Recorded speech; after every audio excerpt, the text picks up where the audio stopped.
Bienvenue tout le monde, c'est notre plateau de tournage de la zone rouge. Donc aujourd'hui, on est sur le bord du fleuve en cette petite journée un peu plus froide. On a un Ford Escape 2018 pour notre essai. Le Ford Escape, c'est un véhicule qui se décline en 4 versions. Donc on a la version S, SE, SEL et Titanium. Pour notre essai aujourd'hui, on a une version Titanium qui va commencer dans les 39 000 $. Les versions S vont commencer, elles, autour de 27 000 $. Version S qui est beaucoup moins équipée, n'a pas exactement le même moteur. Je crois que monsieur, madame, tout le monde va être un peu moins intéressé, mais vous allez voir les caractéristiques durant l'essai routier.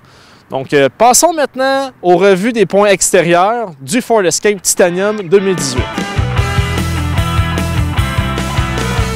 Maintenant, le Ford Escape, dans sa livrée actuelle, existe depuis 2013. Donc, avec un look beaucoup plus européen, comme on l'avait dit tantôt, qui vient du Ford Kuga, à une belle garde au sol. Donc, on a un véhicule qui est haut sur pattes. Donc, sans hésitation, vous pouvez aller à votre chalet en campagne, passer des obstacles assez gros.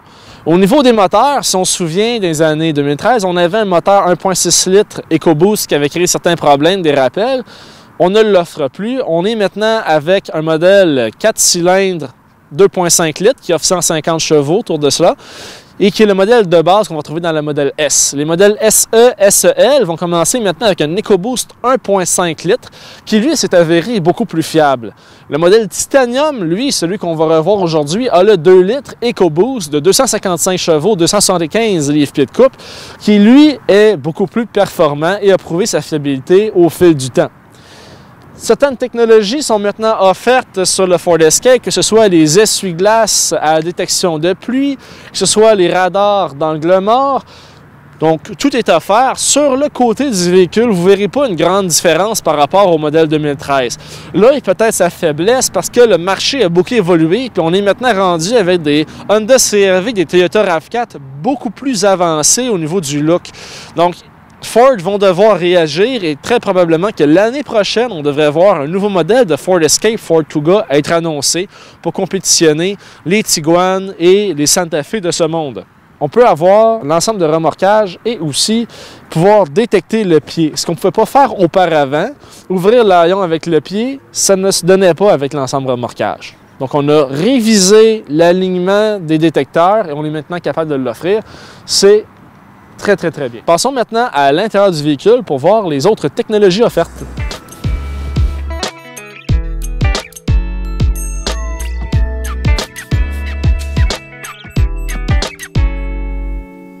Maintenant, à l'intérieur du Ford Escape 2018, on a des très beaux sièges en cuir qui sont évidemment pas optionnels, mais de série avec la version Titanium, mais qui vont être optionnels dans toutes les autres versions du modèle, soit S, SE ou SEL. La version SE peut avoir des sièges en simili-cuir et tissu lorsqu'on prend l'ensemble sport. Des sièges qui vont nous offrir un support un peu plus dur par contre qu'un siège en tissu ou un siège de cuir. C'est pour la version sport d'ailleurs. Les sièges sont électriques autant conducteurs que passagers. Le tableau de bord date de 2013. Très simple à regarder. Les couleurs sont dans le bleuté. Vous pouvez voir. Plusieurs informations s'affichent sur l'écran de 4 pouces au centre. Donc, on ne manque pas d'informations, mais encore une fois, on voit que le design commence à prendre un peu de la vieillesse lorsqu'on compare avec la compétition. Maintenant, pour le volant, on va avoir un volant qui est en cuir et non en uréthane, comme dans les versions plus bas de gamme du Ford Escape. On a aussi des pédaliers de changement de vitesse, ce qui est vraiment le fun. Tout ce qui est à l'intérieur du véhicule, au niveau de la console de bord, a été révisé pour être plus ergonomique. Plusieurs personnes se plaignaient auparavant du Ford Escape 2013 à dire, lorsqu'on mettait le levier de vitesse sur Park, on bloquait nos contrôles qui étaient ici au niveau de la climatisation. Maintenant, on a mis le levier de vitesse à plat au lieu d'être incliné. On a plus d'espace de rangement au niveau de la console centrale et nos contrôles de climatisation sont maintenant libérés. Maintenant, pour la console centrale, qui est très facile à comprendre, écoutez, vous avez 5 onglets en bas. C'est tout. Vous n'avez rien d'autre à comprendre sur cette interface-là, donc je ne comprends pas pourquoi il y a des chroniqueurs qui s'acharnent à dire que c'est compliqué, qu'on ne comprend pas. Pas besoin d'un diplôme universitaire pour savoir comment ça fonctionne. Audio, c'est pour tout ce qui est votre musique. Téléphone, c'est pour votre téléphone faire des appels. Navigation, devinez quoi? Ça navigue. Donc, vous allez pouvoir voir votre GPS. Application, si vous avez certaines applications comme Waze, Spotify, vous pouvez les installer, vous allez les voir ici. Les réglages, vous les retrouvez tous, j'ai bien dit tous. Android Auto, Apple CarPlay est disponible, mais croyez-moi, vous n'en aurez pas besoin. L'interface, elle est tellement simple que si vous avez le choix d'en mettre votre téléphone sur Bluetooth versus le brancher dans le véhicule avec encore un fil, vous allez préférer utiliser l'interface à la place de sortir le bon vieux fil. Le bouton Home en haut vous ramène sur le menu principal. C'est dynamique, c'est rapide, on aime ça et surtout, c'est simple. Pour moi, Sync 3, c'est un des seuls systèmes automobiles où on n'aura pas besoin d'Apple CarPlay parce que c'est plus rapide et c'est plus ergonomique que la moyenne. Donc franchement, beau travail Ford pour ce système, très facile d'utilisation. Niveau des espaces de rangement à l'avant, puisqu'on a un VUS, c'est important le rangement. Comme on avait dit plus tôt, grâce à la nouvelle ergonomie de la planche centrale, c'est drôlement plus spacieux. On a des trous de partout pour mettre vos téléphones cellulaires, mettre vos contenants de Coke, McDonald's, mettre vos vides-poches. Et évidemment, tant que vous ne traitez pas la voiture comme une poubelle, on devrait s'en sortir. Allez voir ma vidéo de lavage de voiture pour comprendre. En arrière, on va retrouver encore beaucoup de place. Laissez-moi m'y diriger.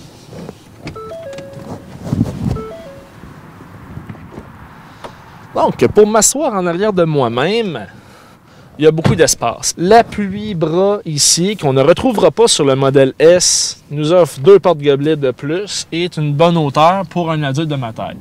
La seule option que vous allez trouver, en fait, il y a 2 options que vous allez trouver sur le modèle Titanium. 1, c'est le toit Vista, le toit panoramique. 2, c'est le système d'aide à la conduite semi-autonome et l'assistant de parking qui peut vous stationner en perpendiculaire, en parallèle, en tout cas que vous voulez. C'est les 2 seules options que vous allez trouver sur le modèle Titanium. Donc ce modèle, pour le prix, est très bien équipé.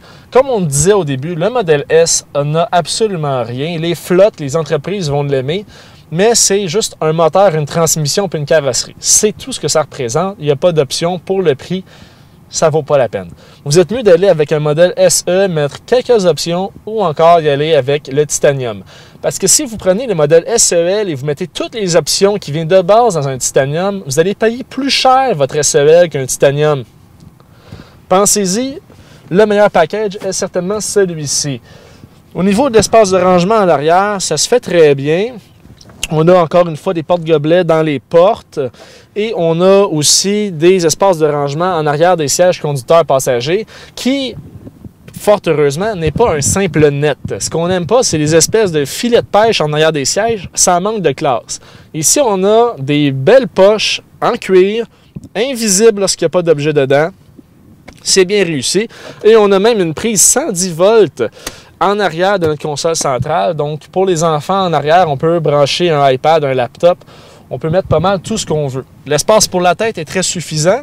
Et je vous invite maintenant à me suivre pour aller voir la grandeur du coffre.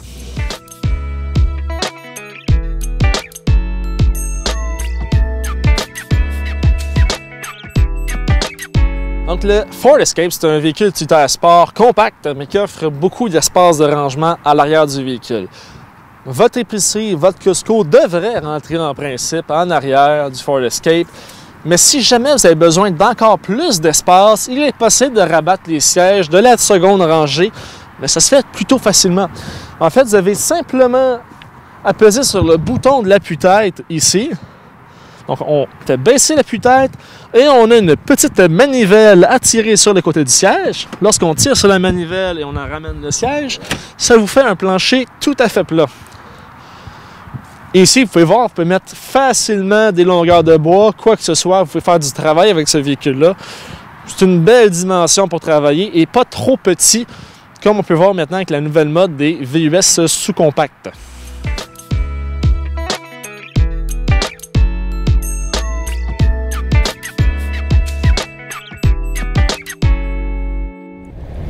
Maintenant, pour l'essai routier du Escape 2018, on va commencer par la position de conduite. Moi, personnellement, je suis habitué de conduire des voitures qui sont plus sportives, qui sont plus basses. Ici, je me retrouve hors de mon élément. Je me retrouve extrêmement haut, beaucoup de visibilité. Puis le volant est quand même un peu plus bas, donc j'ai l'impression d'être dans un autobus ou être dans un aquarium là, au-dessus des gens. Fait qu'on a une impression qui est très haut. Ça nous donne un sentiment de sécurité, de solidité qui est fort agréable. On a l'impression qu'on peut passer sur n'importe quoi. Là-dessus, je pense qu'il y a beaucoup de gens qui aiment ce sentiment de sécurité-là et de hauteur. Donc, assurément, le Escape, il va plaire à beaucoup de gens, monsieur, madame, tout le monde. Moi, je préfère un peu la conduite où on va avoir le volant au même niveau là, que le menton presque, puis avoir les dessus de porte aussi au niveau de mes épaules. Je vais avoir l'impression d'être dans un tank. Donc, c'est l'impression que je suis plus habitué, c'est ce que je préfère. Mais pour un camion, être en hauteur comme ça, ça nous donne un très bon confort, c'est agréable. On a aussi l'arrêt automatique du moteur pour vous donner l'impression que vous sauvez de l'essence à chaque fois que vous vous arrêtez quelques secondes sur un coin de rue. On peut mettre à off la fonction d'arrêt automatique du moteur avec le bouton juste ici. On pèse dessus, maintenant le moteur va arrêter d'arrêter tout seul. Tous les contrôles se retrouvent facilement sur le volant, c'est très ergonomique. Et j'aime bien les pédaliers de changement de vitesse. Comme on mentionnait dans la revue de l'intérieur du véhicule, la réaction n'est pas la plus rapide. Certes, si je change de rapport, par exemple je me mets en mode sport, je change de rapport, le chiffre qui va être indiqué à côté du S pour dire la vitesse à laquelle je roule, la vitesse de transmission, ben ça va changer. Ça va changer aussi vite que je vais cliquer. Par contre, la transmission, elle, ne va pas réagir aussi rapidement. C'est la partie là, que je trouve qui manque un peu de réactivité. C'est juste ça. Le 4 roues motrices aussi est efficace. On voit le 4 roues motrices intelligent là, agir. Lorsqu'on dépasse les 30 km/h, on devient sur 2 roues motrices avant seulement. C'est une conduite, comme on le disait, qui est douce, qui est bien insonorisé. Puis vous n'aurez pas de problème là, dans la boue ou dans n'importe quelle autre situation que vous pourriez découvrir. L'interface à bord aussi, elle est très simple. Belle dimension, belle clarté. Va changer de couleur aussi lorsqu'on va tomber durant la nuit. On va avoir des tons de couleur moins agressants pour ne pas vous éblouir. Le freinage est doux. La puissance du moteur, elle est très satisfaisante. Lorsqu'on pèse sur l'accélérateur, la réponse est très rapide, comme on peut le voir. Puissant, rapide, vous n'en manquerez pas. Vous ne manquerez pas de jus là, avec ce gros motopropulseur là. Le 1.5 litres turbo, le 2.5 litres atmosphérique, c'est des moteurs qui sont plus alignés vers l'économie de carburant. C'est pas ces moteurs-là qui vont faire battre votre cœur, on va se le dire. C'est pas ce qu'il y a de plus excitant sur la route. Mais le 1.5 délivre des performances qui sont quand même très honnêtes. Donc, le sentiment que j'ai au niveau de l'essai routier, c'est que la transmission, le moteur font un excellent travail. Le pédalier de changement de vitesse manque un peu de raffinement, mais autrement, l'ergonomie est très bonne. C'est spacieux, c'est confortable, c'est bien construit. On n'entend pas de bruit de craquement au niveau du tableau de bord. Les espaces entre les joints des appliqués de plastique, très étroits, c'est bien fait. Maintenant, ça fait quand même depuis 2013 qu'on offre cet intérieur chez Ford. Je crois qu'on est dû pour un renouvellement, mais pas n'importe quel renouvellement. Si on est pour mettre l'intérieur du Edge, vous avez le monocadran avec les 2 écrans sur le côté. Si on est pour faire ça, écoutez, ça vaut pas la peine, là. Ce qu'on veut, là, le Escape a toujours été un peu original en son genre, a toujours été basé sur la Focus. Je crois qu'il faut continuer dans cette lignée, puis essayer d'aller chercher un produit qui est toujours punché, sportif, mais qui va être à la fois confortable et spacieux. On est vraiment dans un produit qui se vend bien et qui va continuer à bien se vendre.